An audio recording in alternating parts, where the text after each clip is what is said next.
करे BFI qualified referee हैं star 3 और राष्ट्रीय प्रतियोगिताओं में इनका काफ़ी अच्छा ऑफिशिएटिंग का इतिहास रहा है।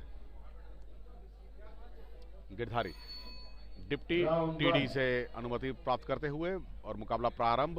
दिल्ली रेड, तमिलनाडु ब्लू, दोनों के मध्य चलता है ये मुकाबला। पहला चक्र चल रहा है और महिलाओं का ये 45 से 48 किलो भार वर्ग का मिनिमम वेट कैटेगरी का ये मुकाबला चलता हुआ।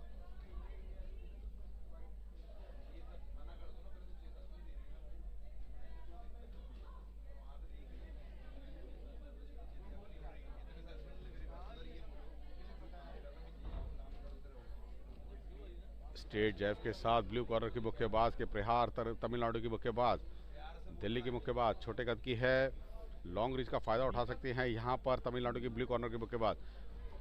और दिल्ली की मुक्केबाज नजदीक आने का प्रयास, अंदर आने का प्रयास, सर को बहुत ज़्यादा नीचे झुका रही हैं दिल्ली की मुक्केबाज, ये उनके लिए नुकसानदायक है, सर को उठाकर खेलना चाहिए।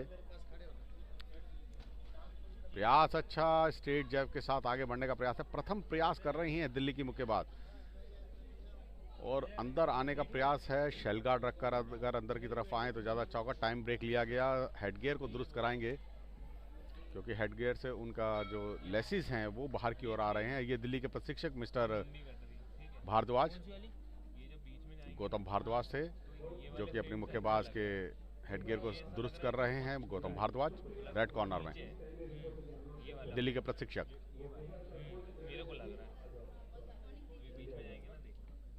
और रिंग के मध्य आकर पुनः मुकाबले को सुचारू रूप से जारी करवाया गया। Mister Girdhari, referee MP, Madhya Pradesh राज्य से संबंध रखते हैं। ये वायर पीछे वाले वायर तक पूरा दिख रहा है, ठीक है? हाँ। और ये यहाँ पे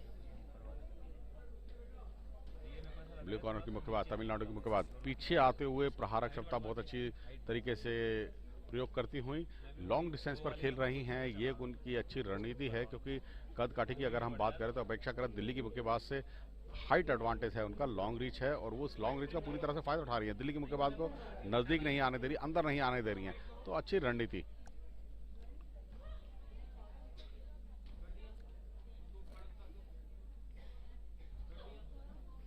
बहुत दूर से दिल्ली की मुक्केबाज हुक का प्रयोग कर रही हैं, इस तरीके से उनके लिए दिशाहीन लक्ष्यहीन प्रहार हैं। यह जब तक नज़दीक क्लोज डिस्टेंस पर नहीं जाएंगी तब तक हुक और अपरकट का प्रयोग कर पाना उनके लिए संभव नहीं होगा। तो हुक और अपरकट की गेम केवल और केवल क्लोज डिस्टेंस पर ही ज़्यादा आकर्षित दिखती है और प्रयोग भी की जाती है।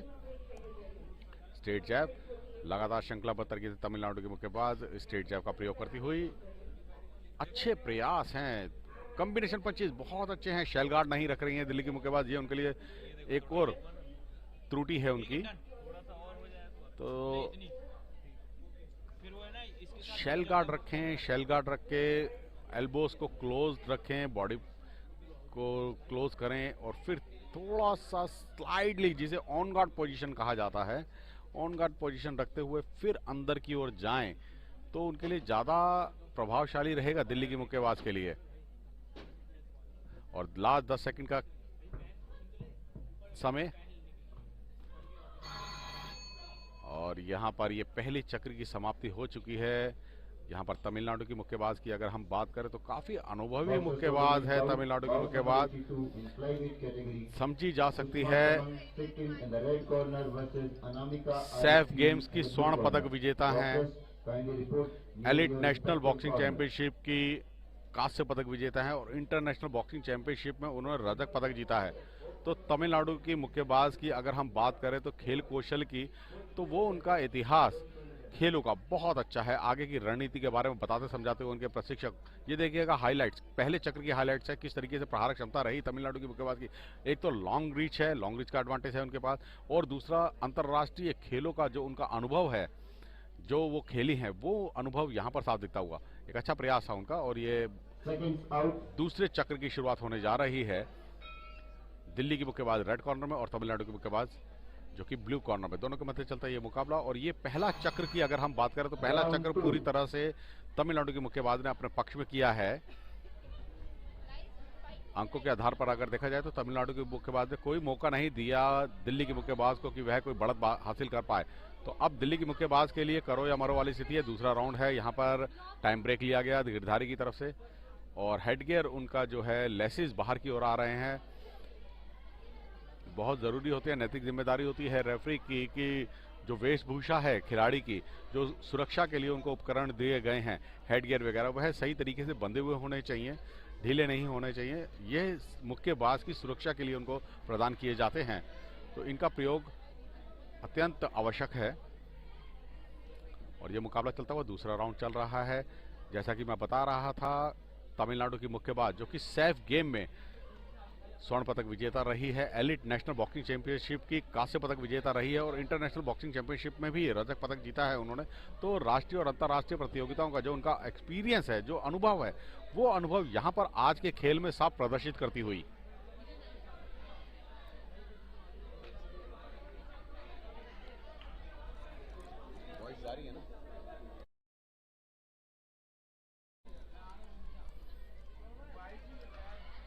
दूसरा चक्र चल रहा है। यहाँ पर मिस्टर गिरधारी जो कि मध्य प्रदेश के रेफरी हैं, पूरी पैनी निगाहों से इस मुकाबले को कंट्रोल करते हुए, नियंत्रित करते हुए, नैतिक जिम्मेदारी होती है सही ढंग से सुचारू रूप से बिना किसी बाधा के मुकाबले को चलाना, रेफरी की नैतिक जिम्मेदारी, नियमबद्ध तरीके से चलाना।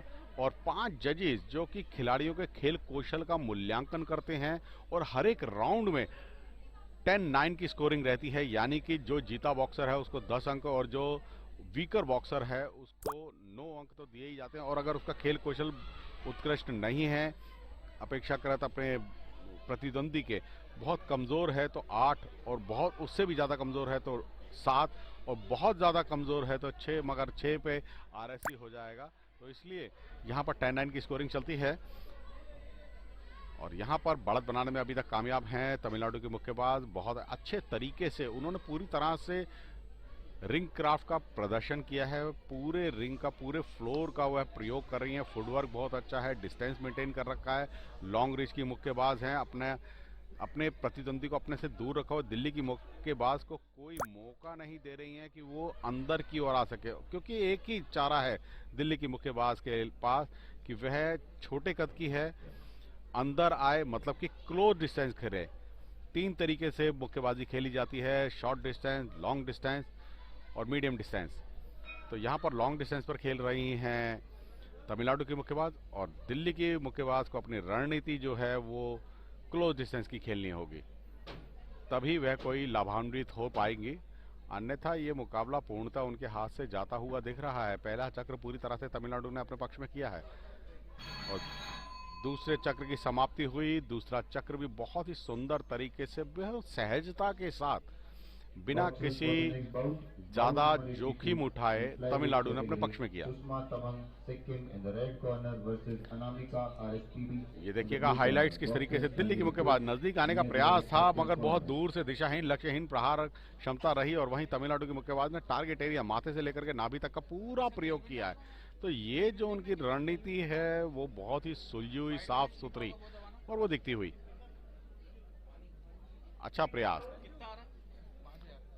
लगातार स्टेट जैव्स का ज़्यादा प्रदर्शन किया है और वो स्टेट जैव अपने आप में काबिल तारीफ। और तीसरा और अंतिम चक्र यानी कि राउंड 3 निर्णायक चक्र है। दिल्ली की मुक्केबाज के लिए बहुत कुछ है करने को बाकी, यद्यपि अगर रणनीति को में बदलाव लाएंगी तभी इस मुकाबले में वापसी कर पाएंगी। तो बदलाव उनका सिर्फ एक यही है कि वह शेल गार्ड रखें, वीव करते हुए अंदर की ओर आएं। ये दिशाहीन लक्षहीन प्रहारों से उनको कोई फायदा नहीं होगा, 5 जजेस को प्रभावित कर पाने में कामयाब नहीं होंगी। तो इसके लिए उनको चाहिए कि बहुत ही धैर्यता, सहजता के साथ अंदर की ओर जाएं, नजदीक जाएं और सुरक्षा घेरे को भेदें तमिलनाडु के मुक्केबाज के।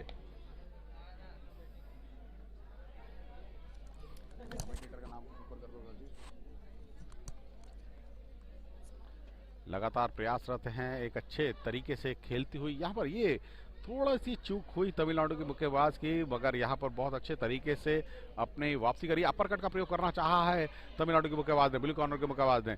अंदर जाने का प्रयास है, यहाँ पर काउंटर अटैक की गेम खेल रही है। अब रणनीति में बदलाव कर दिया है तमिलनाडु की मुक्केबाज ने। पहले वह फर्स्ट अटैक कर रही थी, मगर फर्स्ट अटैक ना करते हुए अब वो काउंटर अटैक की गेम खेल रही हैं और ये रणनीति बहुत ही कारगर सिद्ध हो रही है। इस तरीके की रणनीति अपने आप में काबिले तारीफ है। 55 को करना कैसे 55 प्रयास अच्छे, खत्म होने के बाद कर देना। बहुत ही सुंदर खेल का परिचय तमिलनाडु के मुक्केबाज की ओर से, जो कि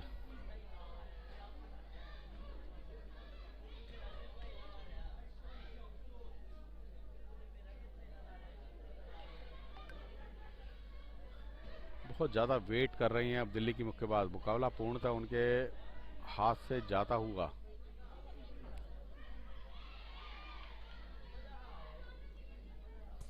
प्रयास अच्छे हैं यहाँ पर तमिलनाडु की मुक्केबाज, ब्लू कॉर्नर की मुक्केबाज के, और उन प्रयासों को पूरी तरह से क्रियान्वित कर रही हैं, अंकों में परिवर्तित कर रही हैं। टारगेट एरिया जो उन्होंने सेट किया है, जो रणनीति उन्होंने बनाई है, उस रणनीति को पूर्णतः अपने पक्ष में कर पाने में भी कामयाब हो रही हैं। पूरी तरह से अप्लाई कर रही हैं उस स्ट्रेटेजी को जो उन्होंने बनाई है।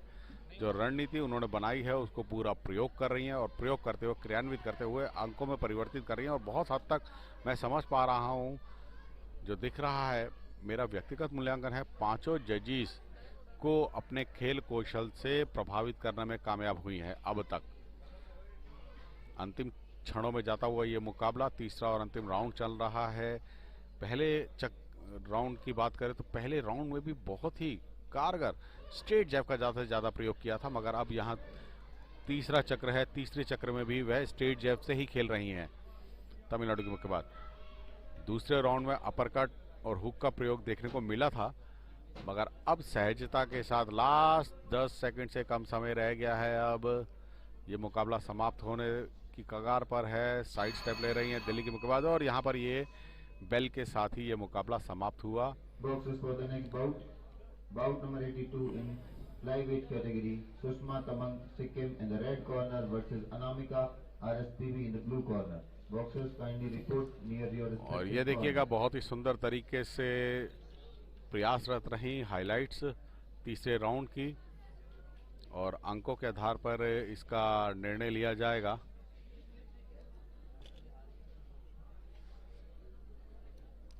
मेरा निर्णय है, अनाउंसमेंट अभी होगी। यूनानिमस डिसीजन देखो।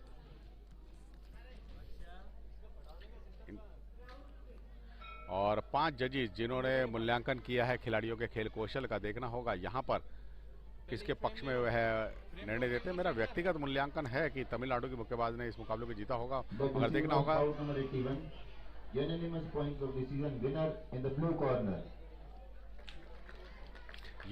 पॉइंट डिसीजन 5-0 और तमिलनाडु की मुक्केबाज ने एक तरफा इस मुकाबले को जीता है। जैसा कि मैं पहले भी आप लोगों को अपने संबोधन में बता चुका हूं, तो दिल्ली के मुक्केबाज के लिए खेल पाना बड़ा असंभव सा हो गया था इस मुकाबले में, और इस मुकाबले को जीत पाने में कामयाब हुई हैं तमिलनाडु की मुक्केबाज 5-0 से। मालिनी सिंह, जज 4 मिस रेखा स्वामी, जज 5 मिस्टर DS सुरेश। ऑफिशियल्स